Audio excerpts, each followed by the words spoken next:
नमस्कार मित्रों, मैं अतुल आप सभी का आपके online YouTube channel learn with focus पे बहुत बहुत स्वागत करता हूं।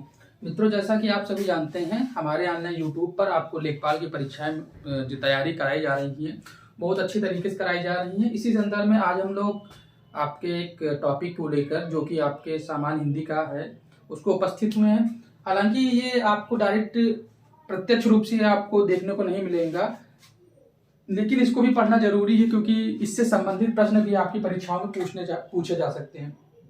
तो सबसे पहले, आप अगर हमारे चैनल पर फर्स्ट टाइम विजिट कर रहे हैं तो चैनल को क्या करेंगे, चैनल को सब्सक्राइब कर लीजिए, वीडियोस को लाइक कर लीजिए, क्योंकि आपका एक मोटिवेशन हमको एनर्जी देता है कि हम आपके लिए कुछ और अच्छा करें। तो चलिए हम लोग लेक्चर की शुरुआत करते हैं। लेक्चर शुरू करने से पहले मैं आपको फिर एक इन्फॉर्मेशन देना चाहता हूँ, छोटी सी इन्फॉर्मेशन है। आप लोग कहते होंगे सर इन्फॉर्मेशन तो आप बहुत देते हैं।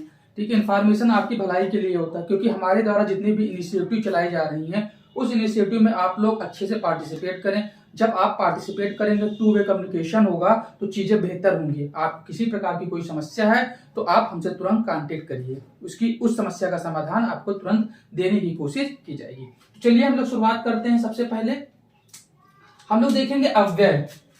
अव्यय जिसे या तो फिर हम लोग अभिकारी कहते हैं। जैसे आपने संज्ञा पढ़ा, सर्वनाम पढ़ा। संज्ञा के कितने भेद होते हैं, सर्वनाम के कितने भेद होते हैं, आप कमेंट बॉक्स में जरूर बताइएगा। संज्ञा पढ़ा, सर्वनाम पढ़ा, ठीक है, क्रिया पढ़ा आपने। तो अब देखते हैं कि वास्तव में अव्यय क्या होता है और अव्यय की पहचान हम लोग किस प्रकार से करेंगे। तो सबसे देखिए, अव्यय को हम लोगों ने लिखा अविकारी। तो ये कुछ ऐसे शब्द होते हैं जिस पे किसी भी प्रकार का विकार उत्पन्न नहीं होता। जैसे हम बात करते हैं, राम जाता है, ठीक है, और सीता जाती है। अब जाना एक क्रिया है, लेकिन अब बात करेंगे, अगर राम है तो जाता है, और अगर सीता हो जाएगी तो जाती है। तो देख रहे हैं कि जिस प्रकार से आपका जो संज्ञा है, मीन जो स्त्रीलिंग है, पुल्लिंग में परिवर्तित हो रही है, तो उस हिसाब से जो आपकी क्रिया परिवर्तन हो रही है। लेकिन ये एक ऐसे शब्द होते हैं जिसपे किसी भी प्रकार के लिंग, वचन, पुरुष और काल का कोई प्रभाव नहीं पड़ता।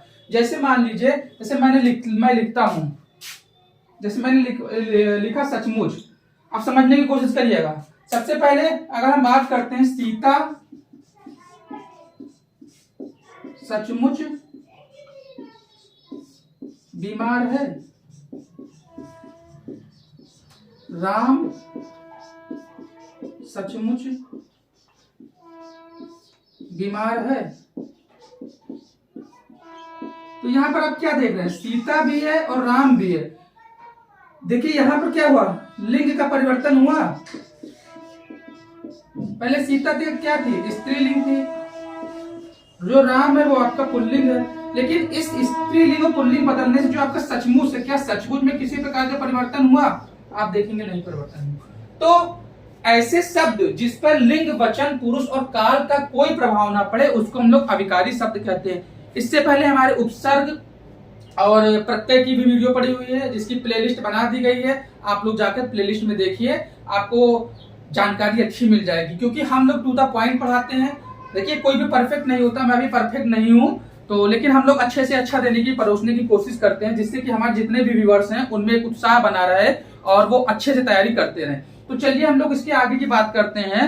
हमने बताया अब अविकारी शब्द क्या होते हैं, लिंग, पुरुष, वचन और काल का जिस पर ना प्रभाव पड़े उसे हम लोग अविकारी शब्द कहते हैं। उससे आगे थोड़ा सा हम लोग बढ़ते हैं। जब कोई भी चीज पढ़ते हैं तो सबसे पहले उसमें पूछा जाता है, जैसे मैंने अभी आपसे पूछा कि संज्ञा के कितने भेद होते हैं, सर्वनाम के कितने भेद होते हैं। तो इसी प्रकार आपसे कभी क्वेश्चन पूछा जा सकता है कि ये बताइए आप कि जो आपके अव्यय होते हैं, इस अव्यय के कितने भेद होते हैं। तो सबसे पहले हम लोग देखेंगे जो सामान्यतया, यहाँ पर मैंने लिख रखा है कि सामान्यतया जो अव्यय होते हैं वो अव्यय के 4 भेद होते हैं। लेकिन अगर हम मुख्य रूप से बात करते हैं तो मुख्य रूप से अव्यय 3 प्रकार के होते हैं। ठीक है, मुख्यता की बात करते हैं जिसमें क्रिया विशेषण होता है, उस क्रिया विशेषण को हम लोग नहीं शामिल करते हैं। क्रिया विशेषण भी दो आप जानते होंगे, जैसे जो क्रिया की विशेषताएं बताए, जैसे सोहन धीरे धीरे खाता है, श्याम वहां टहलता है। टहलना होगा क्रिया, लेकिन वहां उसकी क्या होगी, विशेषता होगा। तो ये आपके क्रिया विशेषण होते हैं। तो सबसे पहले अगर हम लोग बात करते हैं तो 1 नंबर पर आपका हो जाएगा क्रिया विशेषण अव्यय।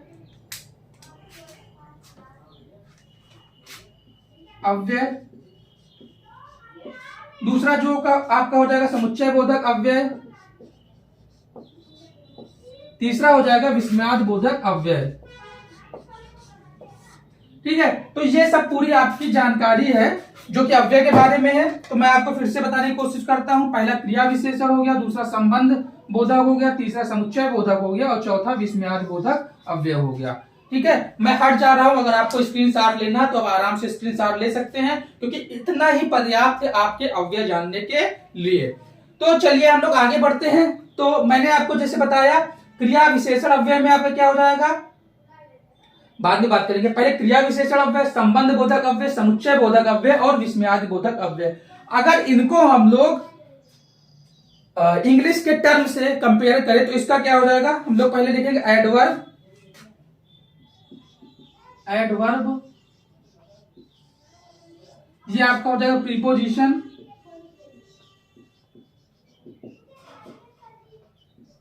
ठीक है, ये आपका हो जाएगा कंजक्शन।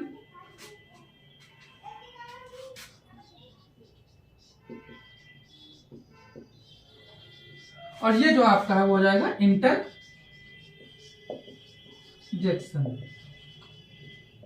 ठीक है, तो सबसे पहले हम लोग क्रिया विशेषण की बात करेंगे। अब देखिए क्रिया विशेषण में भी अब इसके जो सब पार्ट होते हैं वो आपका क्या होगा, पहला होगा रीतिवाचक, दूसरा आपका स्थानवाचक, तीसरा परिमाणवाचक और चौथा कालवाचक।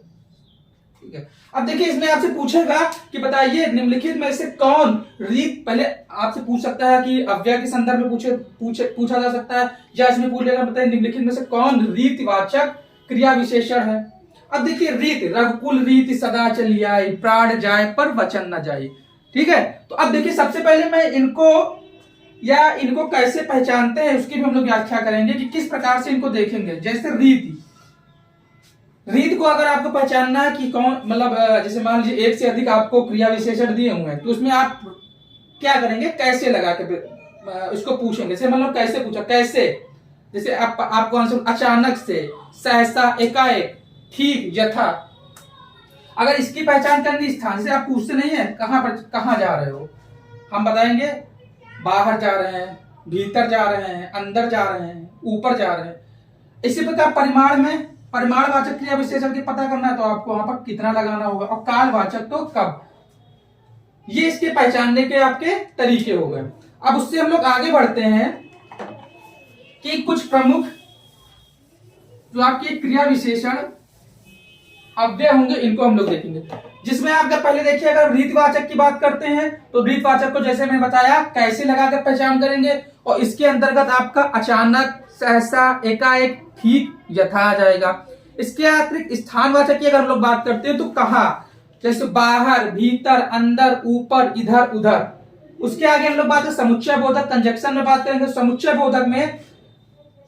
बोधक नहीं, स्थानवाचक हो गया परिमाणवाचक। परिमाणवाचक में कितना, जैसे थोड़ा, बहुत, जम, कम, ज्यादा, न्यून। कालवाचक में आपका आ जाएगा यदा, कदा, जब और तब। तो ये थे आपके क्या कहते हैं क्रिया विशेषण में के भेद। अब आगे हम लोग बात करते हैं संबंध बोधक अव्यय। ठीक है, तो इसको हम लोग मिटा देते हैं।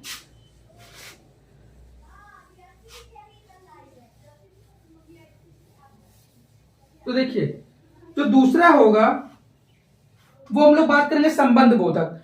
तो संबंध बोधक में क्या होगा कि जैसे वाक्य का जो एक पार्ट होगा उस एक पार्ट का दूसरे पार्ट के साथ संबंध कहीं ना कहीं दिखाया जाएगा। जैसे संबंध बोधक में हम लोग अगर देखेंगे तो पिताजी के साथ घर जाओ, और साथ क्या है यहां पर आपको संबंध दिखा दे रहा है। इसी प्रकार से मेरे घर के सामने ताजमहल है, ठीक है, मेरे घर के पास रेलवे स्टेशन है। तो अब जो संबंध बोधक अव्यय होगा वो कुछ इस प्रकार से होगा। संबंध बोधक अव्यय को हम लोग देखेंगे तो जैसे संबंध बोधक अव्यय,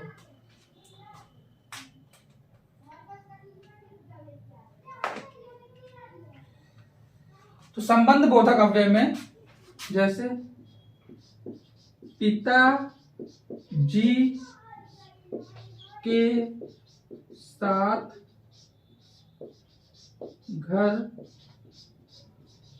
जाओ। अब देखिए इसमें क्या बता, ये संबंध बता रहा है किसके साथ, पिताजी के साथ। आगे हम लोग देखेंगे मेरे घर के सामने ताज महल है। तो ये जो आपका हो जाएगा सामने, सामने क्या होगा आपका संबंध दिखा रहा है, तो ये क्या हो जाएगा संबंध बोधक अव्यय। इसी प्रकार और उदाहरण जैसे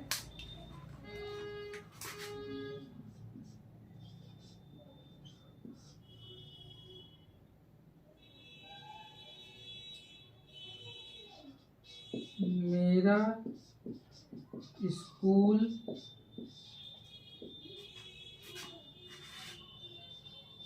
पास में है।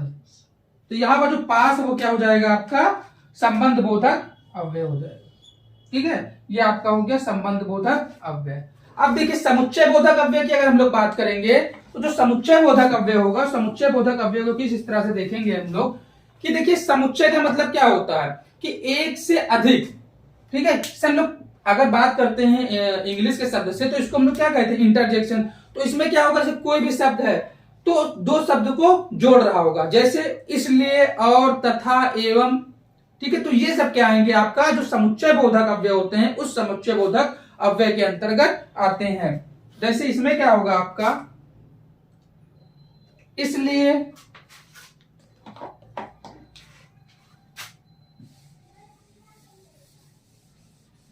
समुच्चय बोधक में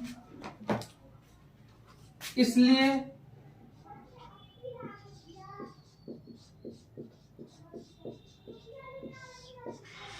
एवं तथा और